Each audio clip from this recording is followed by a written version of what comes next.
Hi guys, I'm Kranti Sambhav. Welcome to Times Drive. Today we have the latest XL6 from Maruti Suzuki. The sportier version of Ertiga, which comes with totally new kind of look, new stance, and lots of new features car के अंदर भी.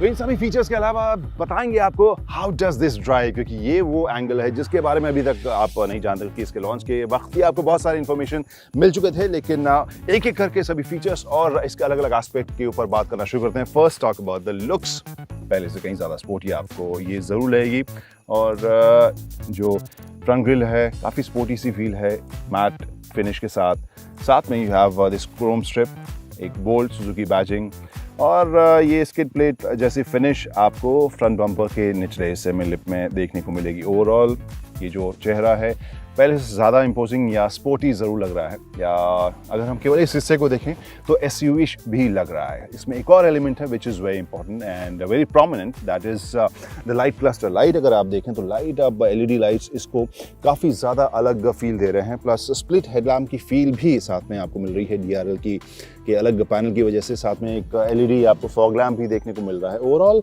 Light treatment looks really smart और ये इसके personality को बिल्कुल नया कर रहे हैं. Now let's talk about the side of this new XL6 और यहाँ पर स्पोर्टी फील आपको काफ़ी ज़्यादा मिलेगी, चाहे वो यहाँ ब्लैक इंसर्ट देखें या फिर व्हील आर्चेस के ऊपर आप क्लैडिंग देखें ब्लैक. जो अलॉयज़ हैं वो भी आपको डल ब्लैकिश काफ़ी स्पोर्टी टाइप की फील के साथ ये डिज़ाइन दिया गया है.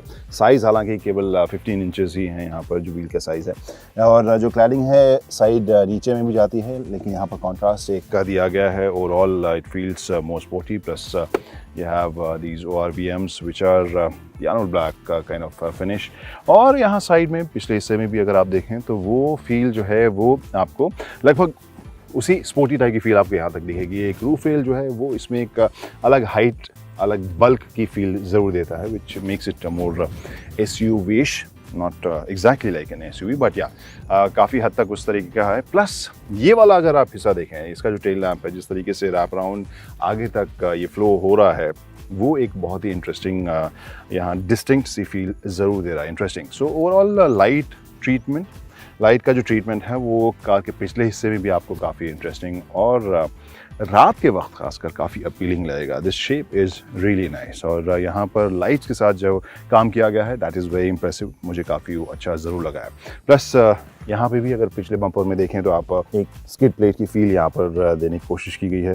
स्मार्ट हाइब्रिड की बैजिंग है, XL6 की बैजिंग है. ओवरऑल फ्रेश लग रही है, SUV-ish लग रही है और पहले से ज़्यादा आपको स्पोर्टी ये ज़रूर लग रही है अगर हम एक्सटीरियर की बात करें तो. अब अंदर क्या क्या फीचर्स हैं, लेट्स सी.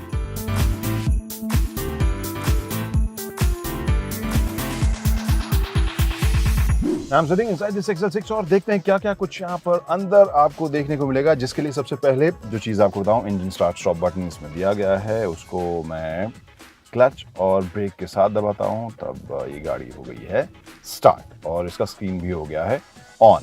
बट स्क्रीन पर जाने से पहले इसके स्टीयरिंग व्हील के ऊपर नजर आ रहे हैं तो ये एक फ्लैट बॉटम स्टीयरिंग व्हील है, जहाँ पर राइट साइड में आपको क्रूज कंट्रोल के बटन्स देखने को मिलेंगे. लेफ्ट में आप वॉल्यूम कंट्रोल या ट्रैक सेलेक्ट कर सकते हैं. इसके अलावा आप मोबाइल फ़ोन या स्मार्टफोन की कनेक्टिविटी और वॉइस कमांड के लिए यहाँ बटन जो नीचे हैं उसका इस्तेमाल आप कर सकते हैं. Then look at the instrumentation which is analogue. अगर हम बात करें यहाँ पर टाको और स्पीडोमीटर और इसके अलावा फ्यूल गेज बीच में दिया गया, थोड़ा सा ओल्ड स्कूल क्लासिक सी फील आ रही है और मुझे काफ़ी अच्छा ये ज़रूर फिनिश और डिज़ाइन के हिसाब से लग रहा है. बीच में जो स्क्रीन है that is very clean, very sharp और इसका रेजोल्यूशन भी अच्छा है. फ़िलहाल आप देख सकते हैं एक बैटरी इंडिकेटर और इंजन बेसिकली आइडल कर रही है, इस वजह से यहाँ पर कोई भी इन्फॉर्मेशन नहीं है. When it starts moving then it starts showing कि कहाँ जो ताकत है किसकी ज़्यादा इस्तेमाल हो रही है और रीजनरेटिव ब्रेकिंग जो है वो आपकी बैटरी को बढ़ा रही है या नहीं. जी हाँ, this is smart hybrid, so when you brake तो थोड़ा सा जो काइनेटिक एनर्जी का हिस्सा है वो बैटरी रिचार्ज करने में भी काम आता है. स्क्रीन एक टिपिकल मारुति सुजुकी में जो आजकल जिस तरह के स्क्रीन्स आप देख रहे हैं वही लेआउट, वही डिज़ाइन और वही शार्पनेस, देखने में काफ़ी क्लीन और स्मार्ट सा लगेगा.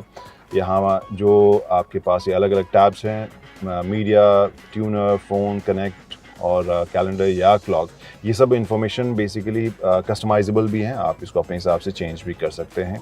इसके अलावा कार जो है वो कनेक्टेड ऐप के साथ भी आती है, which connects your smartphone to this car Suzuki connect, जिससे कि आप जियो फेंसिंग या live car tracking, car diagnostics, driving behaviour, इन सब के बारे में इंफॉर्मेशन आप पा सकते हैं अपने मोबाइल फ़ोन पर ही।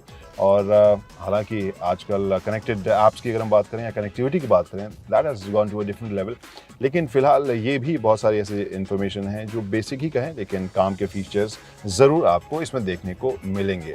तो स्क्रीन जो है वो साइज़ बहुत बड़ा नहीं है, लेकिन ओवरऑल जो स्ट्रक्चर है, जो एक फ्लोटिंग स्क्रीन टाइप की फील तो देता है, बट एक्चुअली है नहीं। और जिस ऐप की मैं बात कर रहा था, सुजुकी कनेक्ट, यहाँ पर आप देख सकते हैं इस ऐप में क्या कुछ देखने को मिल रहा है। सुजुकी कनेक्ट खुल गया, यहाँ पर लाइव का स्टेटस है, लास्ट ट्रिप रिपोर्ट आप इसमें देख सकते हैं, नेविगेट टू कार, आप अपने मोबाइल फ़ोन से कार तक भी पहुंच सकते हैं। इसके अलावा क्या है, लोकेशन शेयरिंग है, जियो फेंसिंग है, ट्रिप समरी है, ड्राइविंग बिहेवियर है, अलर्ट हिस्ट्री, और इसके अलावा इमरजेंसी कॉन्टैक्ट्स, ये सब आपको जानकारी इसमें मिल रही है। तो यहाँ अगर हम सुजुकी कनेक्ट की बात करें, इसके अलावा एंड्रॉयड ऑटो और एप्पल कारप्ले तो है ही, जिससे आप अपने फ़ोन को इसमें कनेक्ट कर सकते हैं।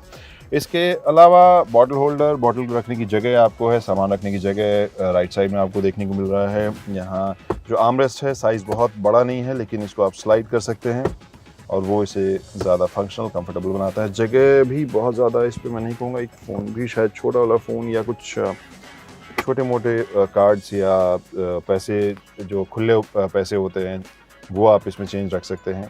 और अब बात करते हैं इसके डैश की, which is actually looking very premium. यहाँ अगर हम बात करें, पूरा डार्क फील दिया गया है, इसे स्पोर्टी बनाने के लिए पूरा डार्क ग्रे या ब्लैकिश इंटीरियर आपको देखने को मिलेगा। और यहाँ पर जो लेयर्स हैं वो आपको इंटरेस्टिंग और स्मार्ट ज़रूर देखने को मिलेंगे। यहाँ बीच में आप हल्के ग्रे या फिर एक मेटालिक ग्रे का हाईलाइट भी देखेंगे, जो पूरे डैश में इधर से उधर तक जाता है। वुड फिनिश है, वो भी ग्रेइश टाइप का वुड फिनिश आपको मिलेगा, और डार्क ग्रे या ब्लैक का आपको नीचे डैश का हिस्सा मिलेगा। अगर मटेरियल की बात करें, बहुत ज़्यादा प्रीमियम आपको फील नहीं होगा, लेकिन ओवरऑल जो डिज़ाइन है वो प्रीमियम और स्मार्ट ज़रूर नज़र आता है। अब इसके बाद क्या बात करें, सेकेंड रो, वहाँ पे भी एक हाईलाइट है, let's go. Okay, Kranti Sambhav reporting from the second row of XL6। Space आपको काफ़ी मिलेगा यहाँ पर, और अगर स्पेस बढ़ानी है तो इससे आप स्लाइड भी कर सकते हैं आगे या पीछे। ओके, ये मैक्सिमम है, और यहाँ मेरे ड्राइविंग पोजीशन के हिसाब से ये स्पेस काफ़ी आपको मिलेगी। और जो मैं हाईलाइट की बात कर रहा था, वो हाईलाइट यही है। कैप्टन सीट आपको यहाँ पर मिल रहे हैं, 2 अलग अलग सीट आर्मरेस्ट के साथ, और ये मुझे लगता है कि बहुत सारे लोगों को काफ़ी पसंद आने वाला फीचर है। जहाँ पर आप अगर थोड़ा प्रीमियम इस तरह के MPV या स्पोर्टी MPV लेने की सोच रहे हैं, तो फिर इस तरह के आराम या इस तरह के जो ऑप्शन है सीट्स की, वो आपको अच्छी लगेगी। ओवरऑल लेदर की फिनिश, स्टिचिंग और जो फील है वो प्रीमियम है, काफ़ी आपको अच्छा लगेगा। कुछ नहीं की अगर बात करें, बहुत ज़्यादा सॉफ्ट या बहुत ज़्यादा कम्फी नहीं मिलेगा, लेकिन बॉल्स्टर्ड सीट्स हैं आपके मुश्किल रास्तों के ऊपर या टेढ़े मेढ़े रास्तों के ऊपर भी आपको ये आरामदेह लगेंगे। तो ये बात हो गई यहाँ पर कैप्टन सीट की। इसके अलावा और क्या फीचर है? फीचर है यहाँ पर रूफ माउंटेड आपको AC वेंट मिल रहा है, जिसे आप यहाँ से कंट्रोल कर सकते हैं। और हाँ, चलिए ठीक है, यहाँ पर बोलते बोलते भी पसीना ज़रूर आ जाता है, तो थोड़ी देर में हवा भी खा लेता हूँ, और फिलहाल इसे मैं कर देता हूँ टेढ़ा, क्योंकि आई एम श्योर ये हवा माइक के ऊपर आएगी तो आपको शोर मिलेगा। खैर, तो यहाँ बॉटल होल्डर, एक बार फिर से सामान रखने की जगह आपके राइट में भी, और ओवरऑल आई थिंक आपको एक खुला खुला सा फील होगा। और डार्क इंटीरियर के बावजूद जो ओवरऑल विंडो का एरिया है वो आपको काफ़ी खुलेपन का एहसास ज़रूर देगा। लेकिन ये है तो 6 सीटर या 7 सीटर, ऐसे में कहानी तीसरी कतार में कैसी है, लेट्स टेक अ लुक, खासकर मेरे इस साइज के साथ। Let's go.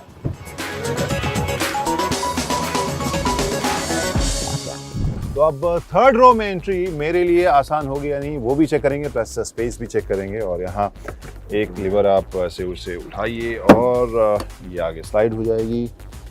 Not bad, entry ज़्यादा मुश्किल नहीं लग रही है मुझे। ओके, एडजस्टेबल हेडरेस्ट है जो मेरे बैक को परेशान कर रहा है। एंगल मुझे कंफर्टेबल नहीं लग रहा है, लेकिन इस एंगल को आप बदल सकते हैं, यानी पीछे जा सकते हैं। तो इस बैकरेस्ट के एंगल को आप थोड़ा सा और रिक्लाइन कर सकते हैं, ये कंफर्टेबल हो सकता है, लेकिन मेरे हाइट के लोगों के लिए नहीं, छोटे हाइट के लोगों के लिए। और छोटे भी नहीं, एक्चुअली एवरेज इंडियन हाइट से भी छोटे जो हों उनके लिए ठीक होगा, क्योंकि अगर हम इस सीट को वापस यहाँ लेके आ जाएं तो यहाँ पर दिक्कत किसी को भी हो सकती है। छोटे बच्चों के लिए जगह ठीक है। यहाँ बॉटल होल्डर आपको मिलेगा, पावर पॉइंट इस साइड मिल रहा है और एसी की हवा टकाटक यहाँ तक आ रही है। So I think that makes this row comfortable as well as far as air conditioning is concern. Space के मामले में जैसे मैंने कहा कि छोटे ट्रिप के लिए 2 लोग यहाँ पर बैठ सकते हैं जो एवरेज हाइट से छोटे के हों या फिर बच्चे हों। तो ओवरऑल मैं कहूँ कंफर्टेबल है 2 लोगों के लिए। तो अब क्या बचा है, let's go luggage space check करते हैं, लेकिन उसके लिए मुझे यहाँ से निकलना होगा। देखते हैं कि एग्जिट कितनी मुश्किल या कितना आसान है। Not bad.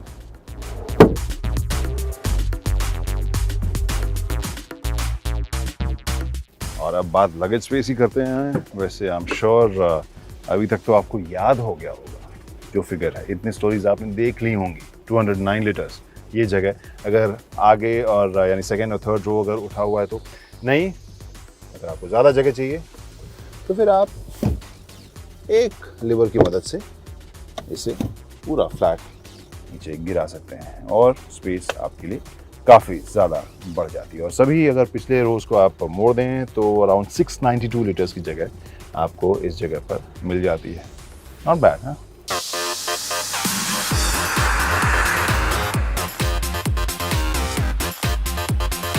Now let's talk about the engine options in XL6, which is just petrol version, और यहाँ पर 1.5 लीटर का पेट्रोल इंजन लगा है और जो पावर फिगर्स हैं 103 bhp का है और टॉर्क फिगर है 138 न्यूटन मीटर का। And if you talk about the transmission, as you know 4 speed automatic है, 5 स्पीड मैनुअल है। फ्यूल एफिशिएंसी की बात करें तो manual transmission gives around 19.01 kilometre per litre, and if you talk about the automatic version it is around 18 kmph।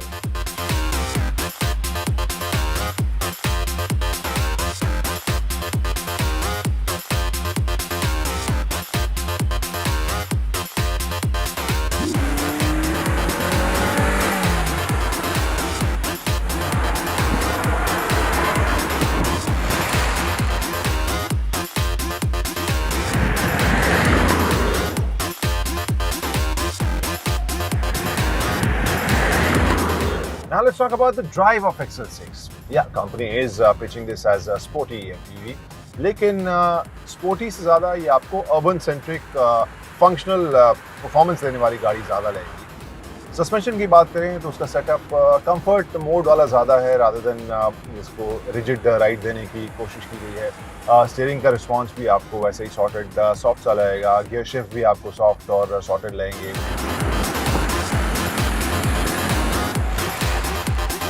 Overall एक आरामदेह सवारी, comfortable सवारी मैं कह सकता हूँ अर्बन माहौल के लिए, स्पेशली द मैनुअल वन। और अगर बहुत ही ज़्यादा ट्रैफिक में आमतौर पर आप लगातार चलते हैं, बहुत ज़्यादा तेज़ आप नहीं भगाते हैं, बहुत ज़्यादा पुश नहीं करते हैं, then automatic make sense. Otherwise automatic कई बार इंजन के साथ नाइंसाफ़ी करता हुआ मुझे फील हुआ, उसका परफॉर्मेंस वैसा नहीं था इस 4 स्पीड ऑटोमेटिक का जो आप मैनुअल वाले वर्जन में जो मज़ा आप इस XL6 का उठा सकते हैं। तो अगर मेरी पूछे आप तो I would go for the manual version of XL6 if I am going for that matter.